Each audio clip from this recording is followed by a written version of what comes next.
Ready? Go. Good evening. I'm Aman from Oncodiagnostix, a company focused at improving the treatment planning and outcomes in breast cancer patients. Breast cancer is the most common cancer in women. Most of the women are still treated with aggressive surgery followed by chemo or radiotherapies. This standard protocol results in overtreatment of 1 in 4 women, causing considerable cost and morbidity. Furthermore, despite the aggressive approach, 1 in 5 women have a reoccurrence, suggesting that many of these women are not given the most effective therapy. We have developed a test that would guide oncologists to predict the prognosis as well as to predict the most efficient therapy response to a given breast cancer patient. How we do this is we use a tissue biopsy which is collected at the time of diagnosis when the patient comes into the clinic, and we look for a proprietary set of stem cell markers which are necessary to drive cancer growth as well as cause metastasis.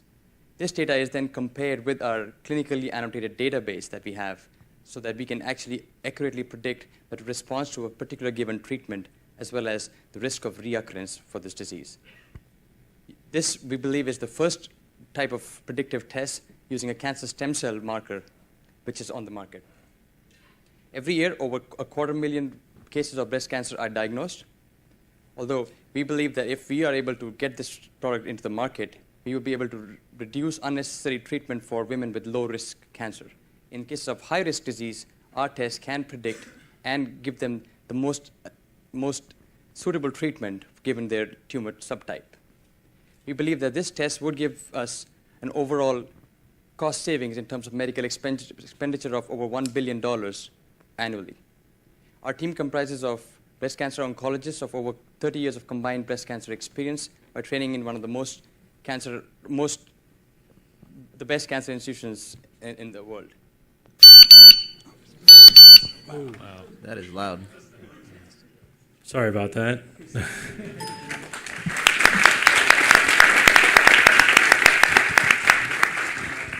Well, I'm not going to take more than 3 minutes if that's going to happen. So, do you have data on this device or thing that you're discussing right now? We did. We've done. You can say we've done tests on 100 patients. That's more of a back test. Basically, they've already been treated, and then we go and look at historical data, and we've compared it using our tests. We've gotten very good correlation for about 100 patients. How much would this test cost, and who are you selling it to? So we're trying to hit the price point of about $1,000 because comparative tests such as Oncotype-DX or Mamma Print are about $3,000 to $4,000. And who would you sell it to? So this would actually, we are thinking of getting a CLIA certification for a laboratory, and we would actually do the test ourselves. So the physicians would send us samples or the tissue biopsy samples, and we could run the test and give them a score for their risk of reoccurrence or treatment outcomes. And you're looking for cancer stem cell biomarkers specifically. Do you have patents already on this, or is your patent more towards the test itself? How does this? Right, it's more towards the set of biomarkers. So there's specific biomarkers you're looking for that are set for every breast cancer. That's right. Okay. How much money do you think you'll need to be able to get this company off the ground?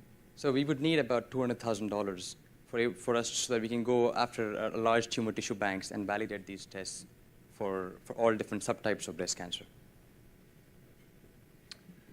So So this doesn't sound like it's necessarily a companion diagnostic that would be helpful in predicting which drug would give a good response, or it really is helping to drug selection as well. It is for therapy selection as well as outcomes. But you don't envision in the future trying to partner with a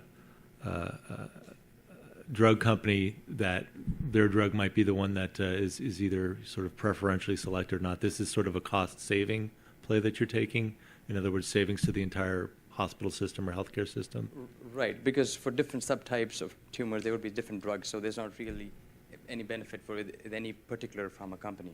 So we would keep it as a standalone certified laboratory where we could test it and give them a score, and then the oncologist could make the decision as to which is the most effective therapy for that tumor. Okay, so the thought being that the money spent on doing the test would ultimately be saving them multiples of that money on the back end in terms of appropriate treatment or sparing needless treatment. That's correct. who do you think, as you scale this up, you said you would need to do validation of tissue banks. How about beyond that? Who do you think you need to, do you need to partner with anyone? Or you have the skills in-house? Do you need to take this all the way to a marketed product? So we definitely would need to partner with, say, some sort of genomics company that can do us, we can achieve cost reduction in terms Aman, of. I'm going to have to cut you off. Thank there. you. Sorry. Avoiding the Thank you, Aman.